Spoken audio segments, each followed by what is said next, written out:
In 1988, a film was released on the big screen that would leave a mark on film history. This film was Akira, directed by Katsuhiro Otomo. Based on the manga of the same name, it would be a film that not only changed the course of anime in Japan, but also introduced a new kind of animation to the Western world.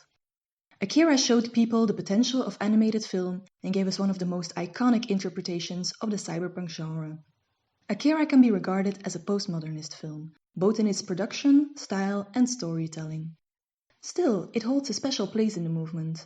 It is a film intrinsically bound to its country of origin, offering a unique take on spirituality and human perseverance during a time of hardship.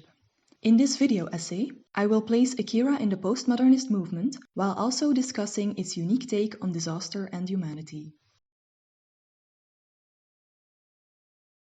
To start this endeavor, we first have to answer an important question. What is postmodernism? It is a question that many find difficult to answer, because the movement covers a myriad of trends and ways of thinking. As the name suggests, postmodernism is not a direct counter-movement to modernism, but rather a continuation of it. Instead of simply rejecting modernist ideas, it will dissect, analyze, and deconstruct the grand narratives of modernism from a skeptical point of view. Thinkers such as the French philosopher Jean-François Lyotard describe the postmodernist period as one characterized by pessimism. It is during this time that the effects of industrialization started to materialize. People were faced with horrors and evil, fueled by human invention. The belief that knowledge would lead to freedom and enlightenment was no longer universal. As a result, any established order, from ideologies to social conventions, was called into question. Perhaps industry, logic, and science above all else.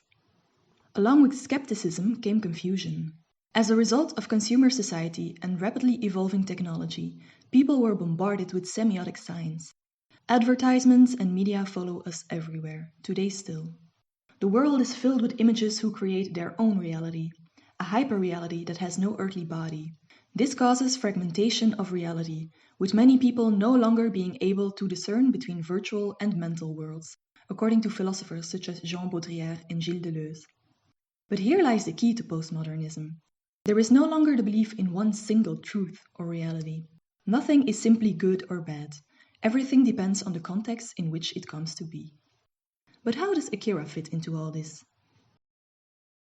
Perhaps the most evident characteristic that places Akira in the postmodernist movement is its visual style.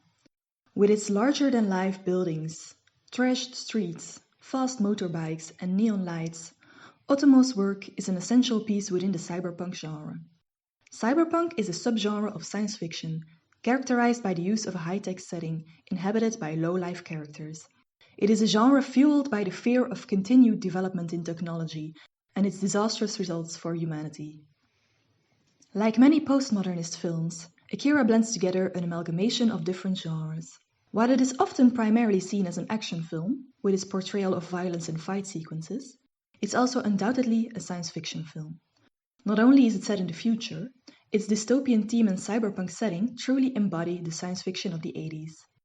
There is also a sense of horror to be found in Akira. Both the violent hallucinations and tremendous body horror that Tetsuo experiences are enough to keep you at the edge of your seat. But underneath all the action and violence, Akira also focuses on the coming of age of its two main characters, Tetsuo and Kaneda.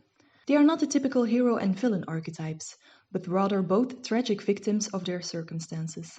Kaneda and Tetsuo befriended each other in the orphanage where they both grew up. Now teenagers, the friends find themselves at the bottom of the social hierarchy. They are poor and live a life of drugs and danger, as is suggested by the name of their biker gang, the Capsules. Katsuhiro Otomo made the choice to portray his main characters as part of a biker gang, at a time where Japan struggled with discontented youth who would gather in biker gangs and cause trouble. Another postmodernist element in Akira is its soundtrack. The director did not opt for rock music, but for synths and the knowledge of composer Soji Yamashiro and the musical group Gaino Yamashiro Gumi.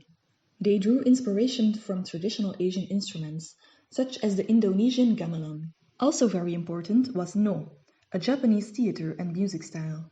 Yamashiro made a contemporary interpretation of these traditional instruments, which resulted in a futuristic-sounding soundtrack, while also being undoubtedly bound to Japanese culture and history. With all this in mind, it is hard to underestimate the effect that Akira had on the rest of the world. Previously linked to children's cartoons, anime now became a highly demanded form of entertainment. By 1991, Akira had amassed quite an international following of fans and instantly became a cult classic, still celebrated today. It changed the Western perception of Japan and the anime art form forever, making Japan a rivaling force of entertainment to the West. What makes Akira innovative is not only its style and impact on animation, but also its approach to disaster and human perseverance. The events of Akira take place 31 years in the future since its release in 1988, in a fictional version of the year 2019. But like many works of science fiction, the story contains elements of contemporary issues and actualities. Katsuhiro Otomo, who first started writing the Akira manga in 1982, had a very clear idea of the story he wanted to tell. A story that is essentially postmodernist in its subject matter, but also reflects on the human state and the complexities of right and wrong. Contrary to Western media, where action stories revolve around preventing a disaster, Otomo's film starts with enormous destruction. The apocalypse has already taken place. Almost all of Tokyo was destroyed on the 16th of July, 1988. It is not hard to imagine why Japan would have a very different outlook on technology and human catastrophe than the rest of the world. It is the only country that was bombarded with nuclear weapons during World War II. So it also happens that the Japanese are familiar with building themselves up again after a tremendous disaster. This is visible in Akira, where we see Neo-Tokyo rising from the fog within the first 2 minutes of the film. The city pulsates like a group of cells who have formed a new organism, alluding to a scientific experiment. Thanks to its rapidly evolving technology, Neo-Tokyo was able to build itself up again, bigger and stronger than ever before. Still, there are things that could not be resolved by scientific progress.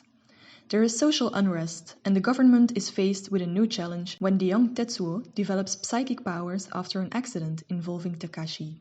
Takashi is one of 3 children contained by the government, being studied as guinea pigs by a team of scientists because of their psychic powers. Tetsuo's powers rival those of Akira, the child responsible for the destruction of Tokyo in 1988. Concerns that a similar disaster will take place start to grow.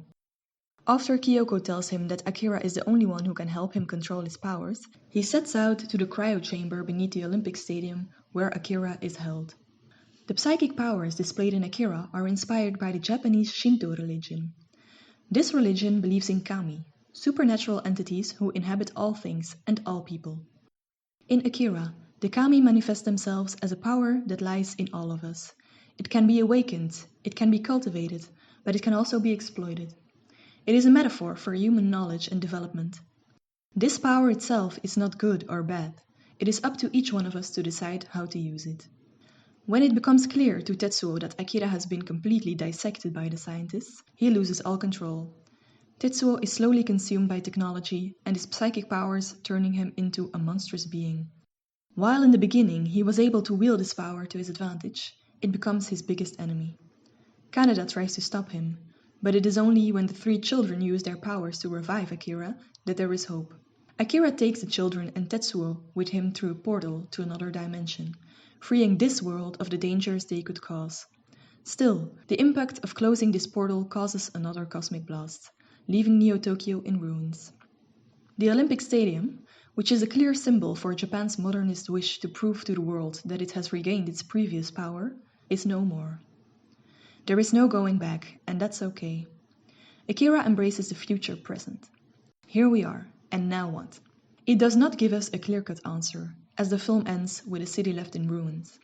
What it does give us is a message about humanity's perseverance and love for each other, even during disaster. Kaneda never gave up on his best friend, even when all seemed lost. During the last minutes of the film, Kaneda goes with Tetsuo through the portal, not wanting to leave him behind. In the other dimension, he sees that Tetsuo cannot return, but that he will always remember their friendship. Heartbroken, Kaneda does return to Neo-Tokyo. While much is lost, there is also much more that remains. We see the characters reuniting and driving off, ready to face the future, whatever it may bring.